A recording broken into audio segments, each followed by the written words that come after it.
Recording लगा दी।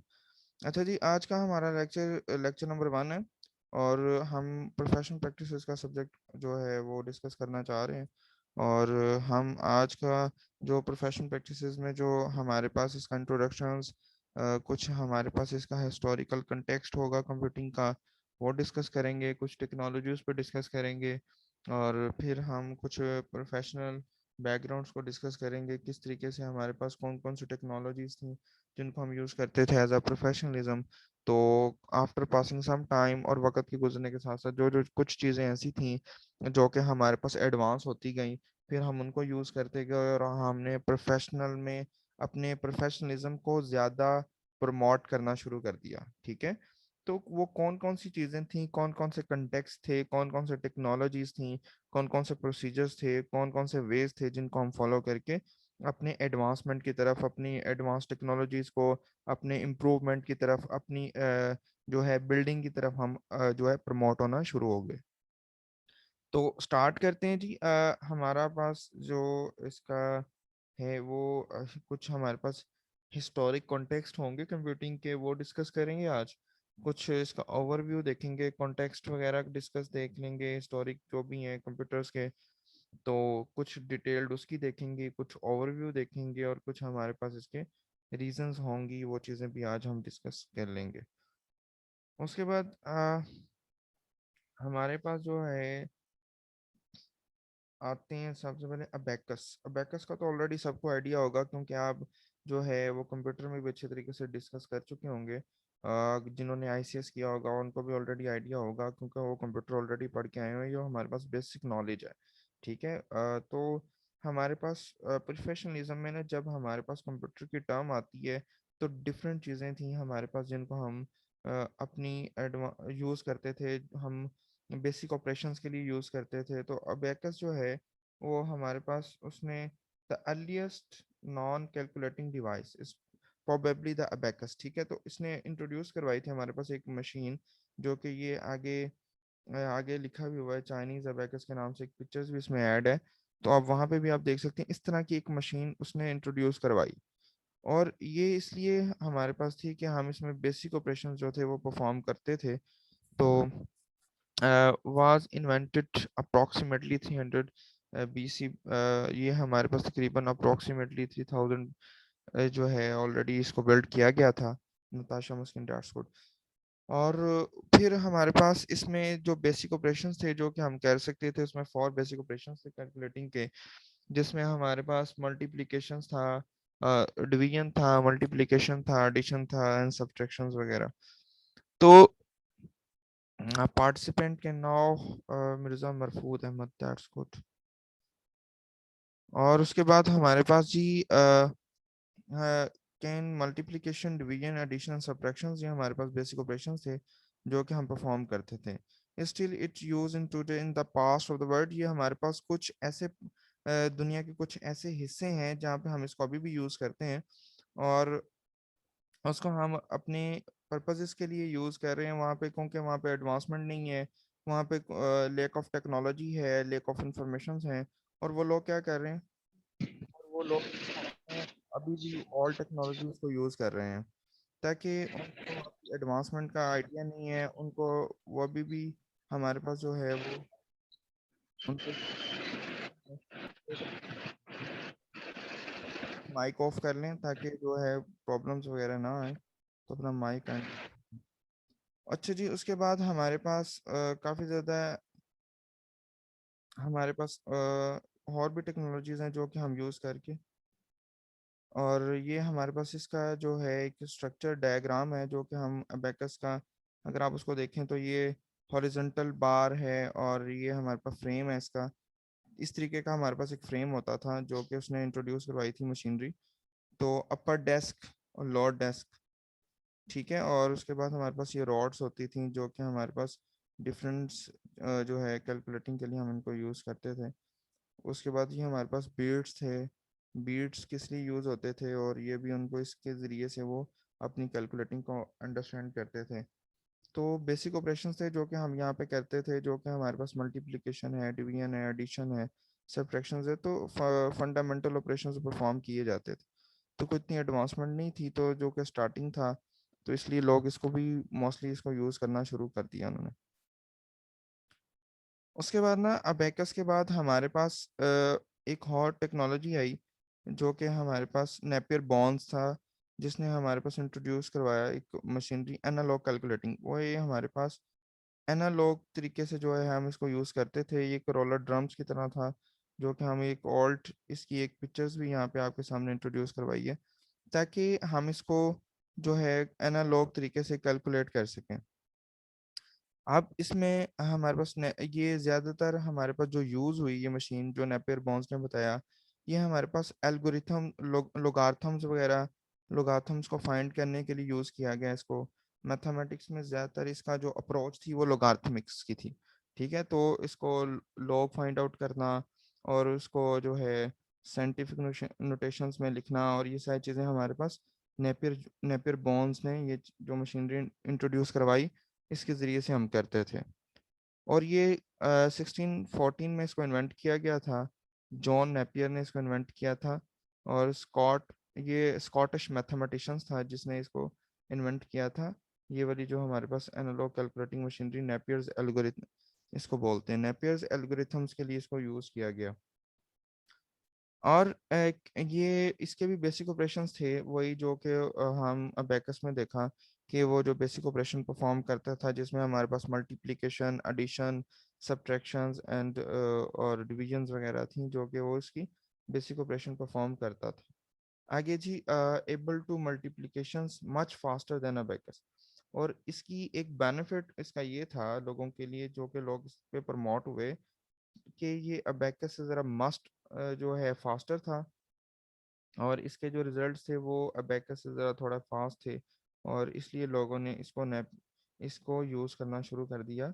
इसको Napier's bones की जो एल्गोरिथम्स के लिए, मल्टीप्लिकेशंस के लिए, लोगार्थमिक्स के लिए, और मल्टीप्लिकेशन, एडिशन, सब्ट्रैक्शंस और डिविजन्स के लिए, इसको बेसिक ऑपरेशंस के लिए इसको यूज़ करना शुरू किया। और उसके बाद हमारे पास जैसे जैसे वक्त गुजरता गया, इसकी और एडवांसमेंट लोगों में आती गई, क्योंकि लोगों की डिमांड जब इंक्रीज होती गई, तो लोगों को न्यू न्यू एडवांसमेंट की चीज़ें भी माइंड में आना शुरू हुई। फिर उसके लिए हमारे पास फर्दर चीज़ें हैं, और डिफरेंट मशीनें इंट्रोड्यूस करवाई गई, जो कि हमारे पास उस वक़्त के डिमांड के अकॉर्डिंगली हम उसको यूज़ करना शुरू किया। तो उसके बाद हमारे पास है पास्कलाइन। पास्कलाइन एक मशीन आई, ठीक है, और जिसको हमने सिस्टम था हमारे पास, जिसको हमने अपने बेसिक परफॉर्म्स के लिए और ज़्यादा एडवांसमेंट के लिए, फास्टर बनाने के लिए, रिजल्ट्स अच्छे जो है एक्यूरेट रिजल्ट्स के लिए हमने यूज़ करना शुरू किया, वो आया पास्कलाइन। अब ये जो इन्वेंट किया गया ना इसको, ये हमारे पास पास्कलाइन, ये 1642 में इसको इन्वेंट किया गया। और इसका भी जो हमारे पास बेसिक अप्रोच थी ना, वो यही थी कि हमारे पास जो बेसिक फंक्शंस हम परफॉर्म करवाते थे पीछे थ्रू अबेकस, थ्रू जो है नेपियर्स बॉन्ड्स के अकॉर्डिंगली, कि हमारे पास जो बेसिक ऑपरेशन थे, multiplication, division, addition and subtractions, तो उनके जो रिजल्ट्स थे वो हमारे पास गुड रिजल्ट्स प्रोड्यूस हों, ताकि अगर उनकी रीडिंग्स आए, उनका रिजल्ट्स आए तो एक्यूरेट रिजल्ट्स आए। रीडिंग जो है उनके रिजल्ट्स फास्टर होने चाहिए। तो हमें जो डिले जो इश्यूज थे, जो हमें उनके एक्यूरेसी के इश्यूज थे, उन इश्यूज को कम करने के लिए हमने आगे शिफ्टिंग की पास्क लाइन पर। तो can do multiplication, division, addition and subtraction, तो बेसिक ऑपरेशंस वही परफॉर्म कर रहा था। ये पास्ट लाइन भी जो कि ऑलरेडी पीछे हमारे पास परफॉर्म कर रही थी, वाज नॉट। लेकिन इसमें एक चीज ये प्रॉब्लम्स आई कि ये हमारे पास ना रिलायबल नहीं था, was not reliable as the position of machines could cause of the gears to move and the result to the calculations। तो ये हमारे पास इसमें हम रिलाय नहीं कर सकते थे कि भी जो इसकी भी रिजल्ट्स आ रहे हैं, क्या प्रॉपर हम इस पे रिलाय कर सकते हैं 100%ली। तो ऐसा सिचुएशन नहीं थी, क्योंकि इसमें एक साइड से यहाँ पे कोई गेयर्स वाला सिचुएशंस होती थी। तो अगर उसको प्रॉपर आप मूव करवाते थे, तो आपके रिजल्ट्स के चांसेस, अगर अगर आपकी वो मूवमेंट ज़्यादा हो गई, कम हो गई, तो रिजल्ट्स में आपके फ़र्क आना शुरू हो जाता था। तो ये वजूहात थी इसकी, ये इसकी सबसे बड़ा ड्रॉबैक था। तो इसलिए इसको भी लोगों ने शफल करवाया और नेक्स्ट मूवमेंट की तरफ पहुंचे। तो जब इसको उन्होंने पास्ट लाइन को उन्होंने शफल किया, तो उसके बाद जो हमारे पास उन्होंने कुछ इस तरह का एक एक मशीन तैयार की, इस तरह की एक उन्होंने जो है वो, जिसको हमने डिफरेंस इंजन है, इसको डिफरेंस इंजन इंजन का नाम दिया। और जी डिफरेंस इंजन्स आर स्ट्रिक्टली जो है ये कैलकुलेशंस, ये बड़ा एक स्ट्रिक्ट कैलकुलेशंस करता था और इसमें जो एक्यूरेसी के चांसेस गुड थे। और हम जो है इसको एक बेटर रिजल्ट्स के लिए हमने इसको यूज़ करना शुरू किया। इस पे जॉन सेना शफलिंग करना शुरू करी वो 1642 में, और ये हमारे पास उसके 200 ईयर्स के बाद जो है हमारे पास इसको इंट्रोड्यूस करवाया 1842 में। अब ये क्या था, crunch numbers that only way that know how by repeating additions according to the method finite finite differences. तो ये हमारे पास डिफरेंट मेथड्स जो थे, हम उसको यूज़ करके डिफरेंट तरीकों से हम इसको रिपीट कर सकते थे एडिशंस को और सब्ट्रैक्शंस को। बेसिक ऑपरेशंस वही थे जो कि पीछे हम परफॉर्म करते आ रहे थे। और जो उस डिफरेंट ऑपरेशंस में जो कन्फ्यूजन्स आ रही थी, उन कन्फ्यूजन्स की वजह से हम उसको आफ्टर पासिंग सम टाइम हम उसको रिपीट करते गए और हमने उसको एक्यूरेट बनाते गए, उसको बेटर रिजल्ट्स जो है बेटर उसको बनाते गए और हम अपने बेटर अप्रोच की तरफ मूव करना शुरू किया। तो इसको 1842 में इसको इन्वेंट किया चार्ल्स बेबेज ने। तो ये हमारे पास एक गुड अप्रोच थी। तो ये would be able to do additions, इसके बेसिक ऑपरेशंस वही थे। तो ये एडिशंस कह सकते थे, subtractions, multiplication, divisions, as well as solve polynomial calculations. तो जो पॉलिनोमियल कैलकुलेशंस थी हमारे पास मैथमेटिक्स में, जो हम जो है पावर्स वगैरह लेते हैं, हमारे पास वेरिएबल्स की पावर्स आती हैं, उनको कैलकुलेट वगैरह करना, तो जो भी हमारे पास पॉलिनोमियल्स की कैलकुलेशंस करना हमारे लिए आसान हो गया। और एल्गोरिथम जो लोगार्थमिक जो सॉल्यूशंस थे, लोगार्थमिक प्रॉब्लम्स, उनको कैलकुलेट करना और उनकी उनकी रीडिंग्स को फाइंड आउट करना, वो भी हमारे लिए इजी था। तो ये हमारे प्रोफेशंस में एक गुड अप्रोच थी। तो लोग जो है हमारे पास यहाँ पे पॉलिनोमियल्स को भी हमने यहाँ पे सॉल्व करना सीख लिया, और लोगार्थमिक्स को भी हमने यहाँ पे अपना जो भी कैलकुलेटिंग थी हमने उसके रीडिंग्स को फाइंड आउट करना सीख लिया। और फिर उसके बाद इसकी कुछ इसके बाद जब लोगों ने अपनी काफ़ी एडवांस लेवल की तरफ गए, तो उन्होंने डिफरेंस इंजन्स को फाइंड, उसके बाद हमने उसको थोड़ा एडवांस किया और मॉडिफाई करने के बाद, थोड़ा एडवांसमेंट में जाने के बाद हमने उसको शिफ्ट शिफ्ट किया और उसको नाम दे दिया एनालिटिकल इंजन का। ये जो एनालिटिकल इंजन था, जो ये फास्टर था, ठीक है। और हमारे पास ये इसको जो है अपडेट किया चार्ल्स बेबेज ने। तो इस पे जो पीछे उसने अपना डिफरेंस डिफरेंस इंजन्स बनाया, उस पे उसने वर्किंग स्टार्ट रखी और उसको अपडेट करता रहा, और उस पे अपडेशंस और पे वर्किंग स्टार्ट रखी उसने। और उसने 1842 के बाद उसने इसको 1848 में अपडेट कर दिया। आफ्टर 6 ईयर्स उसने इसको अपडेट किया और इसमें उसने काफ़ी जो है प्रोग्राम्स वगैरह ऐड कर दिए, जो है वो हमारे पास डिफरेंट थे, जिसमें we design to perform any kind of mathematical calculations, किसी भी टाइप की कैलकुलेशंस थी आप कर सकते थे, चाहे वो पॉलिनोमियल्स कैलकुलेशंस हों, चाहे वो हमारे पास सिंपल कैलकुलेशंस हैं, चाहे वो हमारे पास लोगार्थमिक सिचुएशंस में आए, तो आप उसको इजीली कैलकुलेट और हैंडल कर सकते थे। तो ये सारी चीज़ें उसने चार्ल्स बेबेज ने इसको जो है वो अपडेट करता रहा, और उसने अपनी जो है वर्किंग स्टार्ट रखी, because it would be performable using punch card. तो जो है ये आप देख सकते हैं कि ये बड़ा एक, ये जो इस तरह के कार्ड्स होते थे पंच कार्ड, तो ये जो हमारे पास ये आप देख रहे हैं, एक ये जगह होती थी, ये इसके जो होल्स हैं ये यहाँ पे एडजस्ट कर दिए जाते थे। तो ये पंच कार्ड भी हम इसको यूज़ करते थे प्रोग्राम्स के लिए, डिफरेंट प्रोग्राम्स के लिए, जो भी आप प्रोग्राम्स वगैरह परफॉर्म करवाना चाह रहे होते थे। or was never built by Babbage because of the disagreement he had he had with the parts of the manufacture and ran out of the money. तो उसने इसको डिफरेंट जो है इसके पार्ट्स को अपडेट करना शुरू किया। चार्ल्स बेबेज ने इस अपनी वर्किंग वगैरह स्टार्ट रखी और उसने इसको डिफरेंट प्रोग्राम्स के लिए और इस उसने इसकी वर्किंग को जारी रखा और इसको मोर अपडेट किया जो फर्दर आगे इसको काफ़ी अभी भी ये काफ़ी ऐसे एरियाज हैं जहाँ पे इतनी एडवांसमेंट नहीं है जस्ट लाइक अफ्रीका में है। वहाँ पे भी इसको अभी अभी भी इसको यूज़ किया जाता है वहाँ पे। तो मोस्टली इन मशीन्स को यूज़ करने का पर्पज़ ही उनका ये था कि हमारे पास जो मोर एक्यूरेसीज आए, हमारा जो टाइम कंज्यूमिंग है वो कम हो जाए और हम इसमें से गुड रिजल्ट प्रोड्यूस करें और डिफरेंट डिफरेंट प्रोग्राम्स को परफॉर्म कर सकें। जैसे हम उसमें लोगार्थमिक्स की कैलकुलेशंस भी कर सकते हैं और डिफरेंट प्रोग्राम्स जिसमें हम पॉलिनोमियल्स वगैरह को भी कैलकुलेट कर सकते थे। बेसिक ऑपरेशंस ऑलरेडी कैलकुलेट करते ही थे।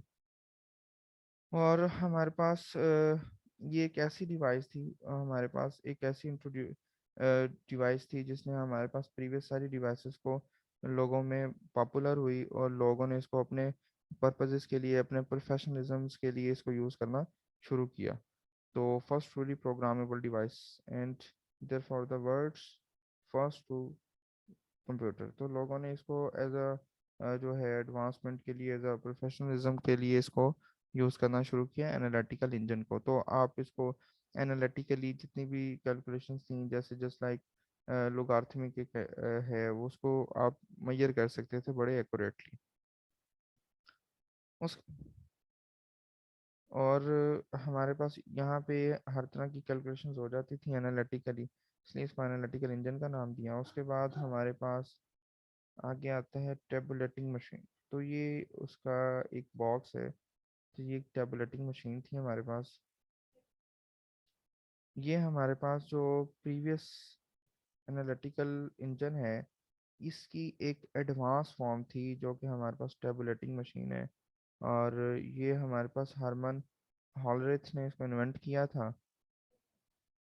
तो ये हमारे पास एक प्रोग्रामेबल मशीन है, प्रोग्रामेबल डिवाइस है, ठीक है, जिसमें हम डिफरेंट जो है इलेक्ट्रोमैकेनिकल जो ये हमारे पास इलेक्ट्रोमैकेनिकल मशीन थी जो कि डिज़ाइन की गई थी इस चीज़ के लिए कि आपकी इंफॉर्मेशंस को समराइज़ किया जाए और आपके जो हैं आपकी इंफॉर्मेशंस को गैदर किया जाए और एक जगह पे जो है ना उसको कलेक्ट करके शॉर्ट फॉर्म में उसको आपके सामने मर्ज आउट किया जाए। और फिर उसको हमने इन आप इसमें जो सा है वो डाटा को स्टोरेज जो कैपेबिलिटी थी उसकी स्टोरेज की कैपेबिलिटी तो बहुत कम थी, लेकिन ये थी कि आप इसके इसमें अपनी इंफॉर्मेशन को मर्ज कर सकते थे, समराइज कर सकते थे शॉर्ट फॉर्म में, इसको आप अपने प्रिसाइज कर सकते थे।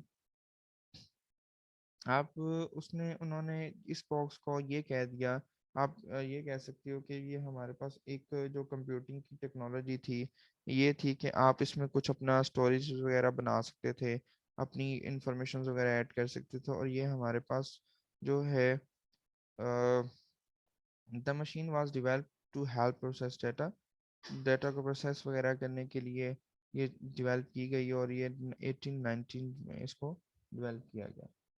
तो ये हमारे पास पिछले जो हमने पढ़ी एनालिटिकल इंजन जो है वो हमारे पास 1848 में उसको जो है अपडेट किया गया था उस। तो चार्ल्स बेबेज जो है वो अपनी मशीन को इतना प्योर एक्यूरेट और इतना नहीं बना पाया, तो जितना उसने काम वर्किंग की तब तक उसकी वर्किंग रही और लोगों ने उसको यूज़ किया अपने पर्पजेस के लिए पोनिनोम और कुछ उसको जो है मनी शॉर्टेज थी, ये इसके पास एक बड़ा सिचुएशन इश्यूज था, मनी शॉर्टेज की वजह से वो उसको अपडेट नहीं कर पाया। तो फिर उसके बाद हमारे पास काफ़ी सालों के बाद हमारे पास जो है वो हरमन हॉलरेथ ने इसको थोड़ा सा एडवांस लेवल पे लेके आया और उसने इसको यूज़ जो है एडवांस लेवल पे लाने के बाद उसने इसको कुछ इस तरह का डिज़ाइन किया। तो ये हमारे पास इसका एक डिज़ाइन आपके पास अवेलेबल है। तो इस तरह की उसने डिज़ाइन इसको दिया, और उसमें उसने जो फीचर्स थे बताया कि ये हमारे पास जो है इलेक्ट्रोमैकेनिकल मशीन है, ठीक है, जो कि हम इसको यूज़ करते हैं, अपनी इंफॉर्मेशन को समराइज कर सकते हैं, स्टोर कर सकते हैं। और ये हमारे पास जो है, इसको हमने 1890s में इसको डिवेल्प जो है डाटा प्रोसेसिंग के लिए इसको डिवेल्प किया, ताकि हम, और ये हम इसको डाटा वगैरह को यूज़ कर सकें। और रिसेंटली जो है इस वक्त ये जो है म्यूज़ियम में पड़ा हुआ है, ये यूएस के एक म्यूज़ियम में इस चीज़ को अभी भी वहाँ पे उन्होंने अपने पास रखा हुआ है। और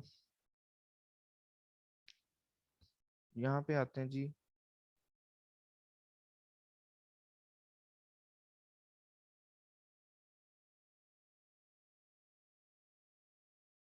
हमारे पास Harvard smart one and early, ये हमारे पास ये हमारे पास जो आप डायग्राम में ये कंप्यूटर देख रहे हैं, ये हमारे पास इस कंप्यूटर का नाम मार्क वन रखा गया। तो ये हमारे पास प्रोटो कंप्यूटर था, जो कि built during world war two इसको बिल्ड किया गया यूनाइटेड यूएस में, यूनाइटेड स्टेट में। और ये बहुत बड़े पैमाने पे इसको इसको जो सा है वो तैयार किया गया, और इसका साइज भी बहुत बड़ा था, इसलिए इसको एक बहुत बड़ी जगह पे इसके बहुत बड़े साइज को वहाँ पे रखा गया और वहाँ पे तैयार किया। और ये जो है हमारे पास हार्वर्ड मार्क वन इसलिए क्योंकि ये हार्वर्ड यूनिवर्सिटी का एक स्टाफ था, कंप्यूटर स्टाफ था, जिसने इसको बिल्ड किया था। और फिर उन्होंने इसका नाम मार्क वन रख दिया। और इसके कुछ ड्रॉबैक्स थे, जिसकी वजह से उन्होंने फिर इसको भी स्किप करवाया और इस पे फर्दर प्रोसीजर चलता रहा। इसका सबसे बड़ा ड्रॉबैक ये था कि ये हीट अप बड़ी जल्दी हो जाता था, और इसको जब वो यूज़ करते थे तो इसका इसका ही क्योंकि इसके अंदर जो है वो काफ़ी ज़्यादा मशीनरियाँ इंक्लूडेड थी, तो इनके हीट अप के चांसेस बहुत जल्दी थे, तो हीट अप बड़ा हो जाता था। तो हीट अप की जो है इसकी प्रॉब्लम्स को मिनिमाइज करने के लिए इन्होंने उसको फर्दर इस पे वर्किंग जारी रखी, और इस पे प्रोग्रामिंग वो करते रहे, और उन्होंने आफ्टर पासिंग सम टाइम फिर इसको कुछ उन्होंने एडवांसमेंट की तरफ ले गए।